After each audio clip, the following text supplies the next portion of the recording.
마음으로 읽는 달라이 라마. 달라이 라마 존자님의 평화롭게 살다 평화롭게 떠나는 기쁨. 제6장 자신감. 보리심을 강화시키는 데 있어 중요한 기술은 정진이다.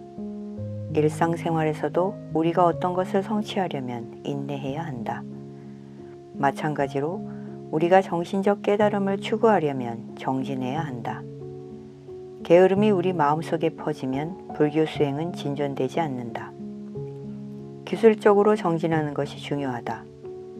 티베트에는 정진할 때 물 흐르듯이 꾸준히 해야 한다는 말이 있다. 정진한다는 것은 우리가 하고 있는 일에 관심을 갖는 것을 의미한다. 이런 의미에서 보면 불교 수행을 하는 것을 과연 즐거워하느냐가 문제이다. 인내한다는 것은 일정 시간 동안에는 많이 정진하고 나머지 시간에는 완전히 느슨해진다는 의미가 아니다. 꾸준히 착실히 일하는 것이 성공의 비결이다. 많은 장애 중에서도 낙담은 정신적 성장의 주된 방해물이다. 낙담은 자부심과 자신감이 없다는 것을 의미한다. 그런 해로운 마음가짐을 막으려면 자신감과 결단력을 가져야 한다. 불성에 대해서 생각하는 것은 자신감과 결단력을 키우는데 매우 긍정적이고 강력한 방법이다. 모든 중생들은 불성, 즉 깨달음의 씨앗을 갖고 있다. 불성에 관한 한 우리들 각자는 모두 동등하다. 우리들 각자에게 잠재되어 있는 불성에서 영감을 받고 낙담과 패배주의를 극복해야 한다. 과거의 부처님들에 대해 생각하는 것도 도움이 된다. 그들은 저절로 깨달음을 얻은 것이 아니었다. 처음에는 그들도 다른 중생들처럼 비참하고 고통에 시달렸다. 그들도 많은 생애에 걸쳐서 불교를 수행하면서 많이 인내한 후에야 드디어 완전한 깨달음의 경지에 도달했다. 우리는 그들의 삶을 생각하면서 영감을 받고 올바른 수행을 시작해서 그들의 예를 본받아야 한다. 우리를 압도하는 게으름이나 패배주의를 용납하지 않는 것이 매우 중요하다. 반대로 우리는 강한 자신감을 기르고 우리의 능력과 잠재력을 믿어야 한다. 그렇다면 정진은 무슨 뜻인가? 여기서 정진은 선행하는 것을 기뻐한다는 뜻이다. 당신은 선도 악도 아닌 행동이나 부정적인 행동을 할 수도 있다. 하지만 그런 것은 불교적인 의미에서 정진으로 치지 않는다.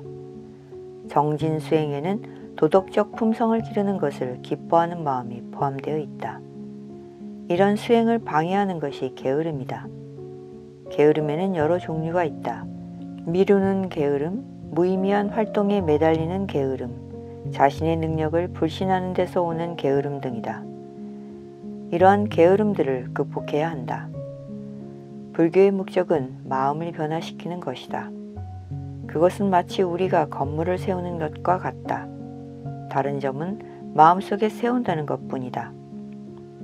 우리는 건물을 세우는 데 필요한 환경과 물질이 무엇인지 결정하고 그것을 모은 다음 건축을 시작한다.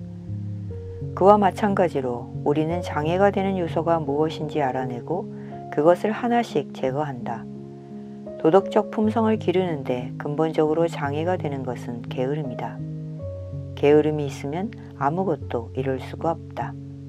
당신이 무의미한 활동에 집착하게 되어 정신수행을 할 수 없다면 그것도 일종의 게으름이다. 당신이 수행을 내일이나 모레 시작하겠다고 미룬다면 그것도 게으름이다. 나 같은 사람이 어떻게 정신적 수행에 성공할 수 있겠어? 라고 생각한다면 그것도 또 하나의 게으름이다. 게으름을 극복하려면 게으름을 불러오는 원인을 알아야 한다. 그 원인을 제거하지 않는 한 게으름을 극복할 수 없다.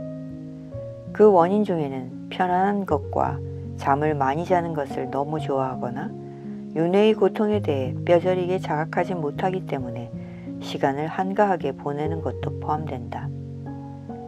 이것들이 게으름을 불러오는 세 가지 주요 요소이다. 당신이 윤회의 고통과 단점을 더 많이 자각할수록 윤회를 벗어나려는 시도도 더 강하게 할 것이다. 반면에 당신이 윤회의 고통을 알지 못하고 지금 상태로 행복하게 느낀다면 당신은 윤회에서 벗어나려고 시도하지 않을 것이다. 인도의 위대한 불교학자이자 수행자였던 아리야 대와는 말했다.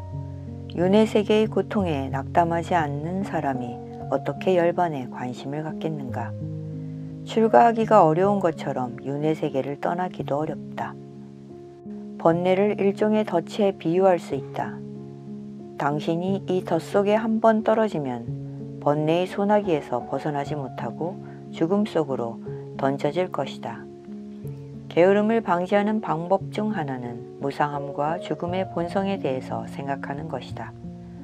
죽음은 자비심이 없다. 죽음은 우리를 하나씩 차례로 데려간다. 우리는 어떤 사람이 이러저러한 장소에서 죽었고 어떤 사람이 이러저러한 길에서 죽었다는 소식을 끊임없이 듣고 있다. 보통 우리는 누군가의 죽음에 대해 들을 때 그들이 죽을 차례가 되어서 죽은 것이고 우리 차례는 오지 않을 거라고 생각하기 쉽다.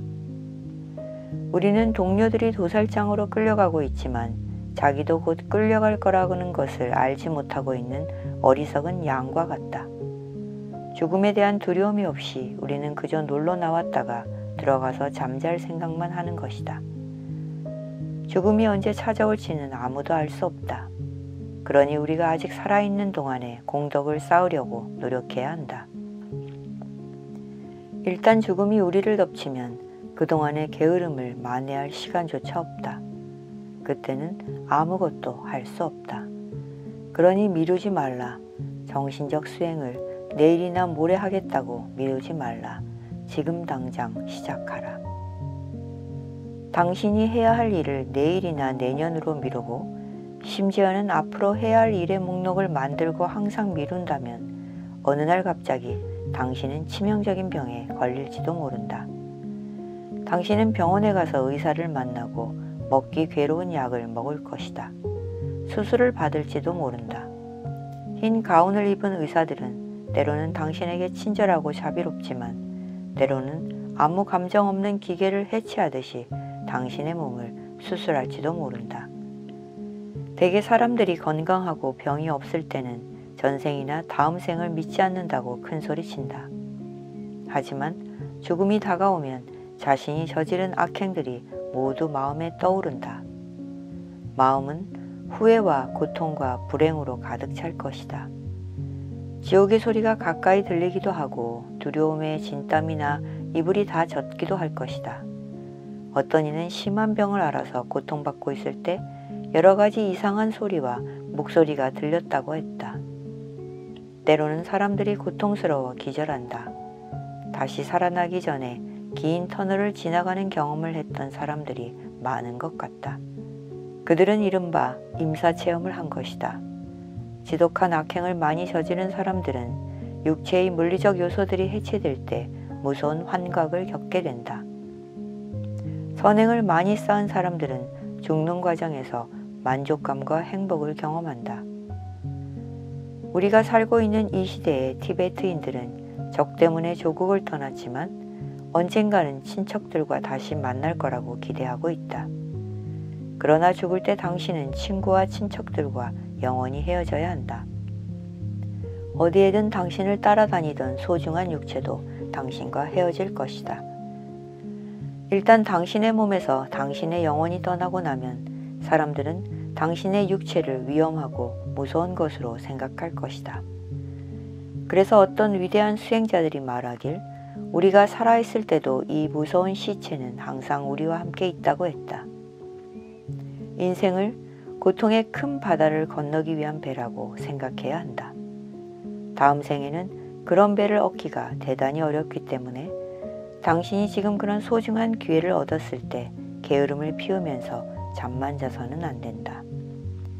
부처님의 훌륭한 가르침을 따르면 무한한 기쁨과 행복이 올 텐데 당신은 이 훌륭한 수행을 포기하고 고통을 가져올 일에만 마음이 팔려 있으니 이보다 더 불행한 일이 어디 있겠는가. 마음을 다스리는 수행과 함께 육체와 정신이 수행에 적합해지도록 공덕과 지혜를 쌓아라. 이것은 전쟁 준비를 하는 것에 비유할 수 있다. 우선 싸울 수 있다는 자신감을 가져야 한다. 모든 고난을 감수하고 모든 방해 세력에게 승리하겠다고 결심해야 한다.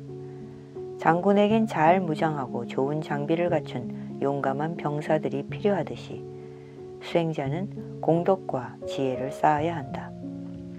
싸울 때는 적을 직접적인 표적으로 삼아 모든 무기를 충분히 사용해야 한다. 당신이 어떤 수행을 하든 간에 주의 깊게 마음을 쏟아서 지혜의 무기를 휘둘러야 한다. 그러면 게으름을 이기고 도덕적인 수행을 하기 쉽게 몸과 마음이 길들여질 것이다. 당신에게 능력과 지성과 잠재력이 없다고 생각하는 것은 큰 잘못이다.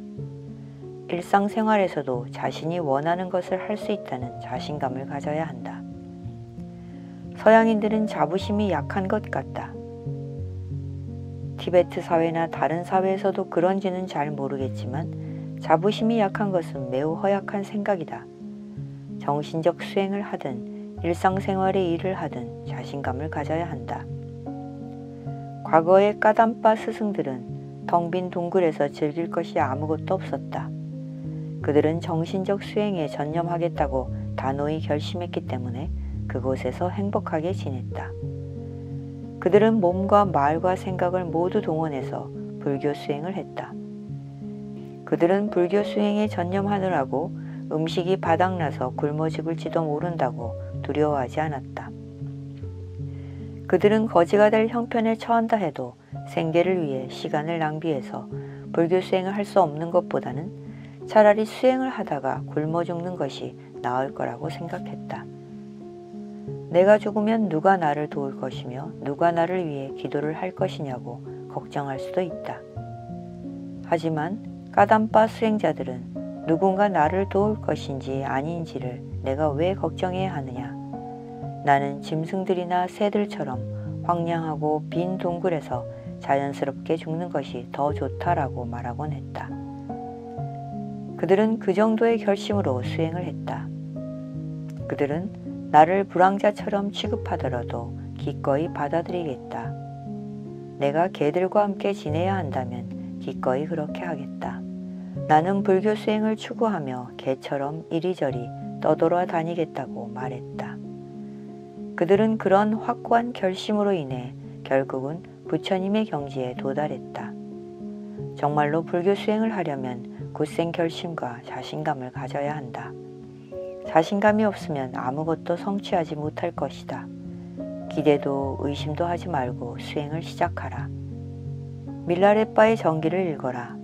그는 친구와 친척과 재산까지 모든 것을 포기했다.